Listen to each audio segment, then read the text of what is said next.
Hi, everyone. I hope that you're having a good day because sometimes we don't have good days. We have bad days. We've all had bad days. But sometimes it's even worse than that. Sometimes it's like we're in the middle of the fire. And so, what do we do? What do we do with our faith in the middle of the fire? We've been looking at the series called Stand. We've been talking about stories from the book of Daniel. And this week we looked at Daniel chapter 3, maybe a very familiar story. 3 young boys, teenagers, Shadrach, Meshach, and Abednego. And they were commanded to bow down to an idol, to the statue of the king. And they said no. They had predetermined that they were not going to do that. They stood up for their faith, even though they knew that the consequence was going to be throwing them into a fiery furnace. They were going to be killed for their decision, but they did it anyway. And what we learned from that story is that sometimes in the fire, when we go through the fire, a faith that is tested by the fire is a faith that can be trusted in our lives as we move forward. And what we learned from those guys is that faith obeys the Lord rather than culture, humanity, man. Faith obeys the Lord and has made a predetermined decision to do that.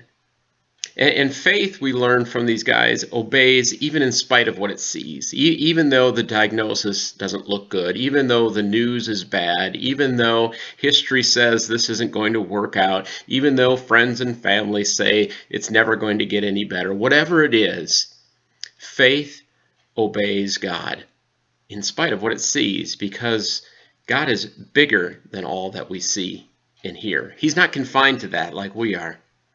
And we also learn from these 3 guys that faithful obedience is our responsibility. Faithful obedience to God is our responsibility, but the result is God's responsibility. And sometimes we take on that unnecessary responsibility of trying to get the results ourselves. But we remember, in faith, we are simply called to obey. And the Lord, whatever He does with that, that's up to Him. That's where His responsibility begins. And finally, as we looked, and these boys were saved by the Lord, they didn't know if they were going to be. They didn't know the end of the story, but it says that they were unharmed, they were unburned. But there was one thing. When they were thrown into the fire, they were bound hand and foot, it says. But when the king looked into the fire, he saw them walking around freely.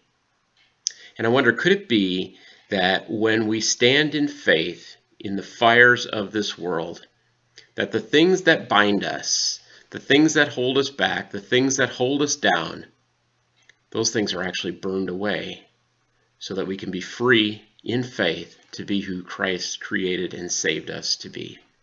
May that be good news for you this week and always, and I hope to see you Sunday. God bless.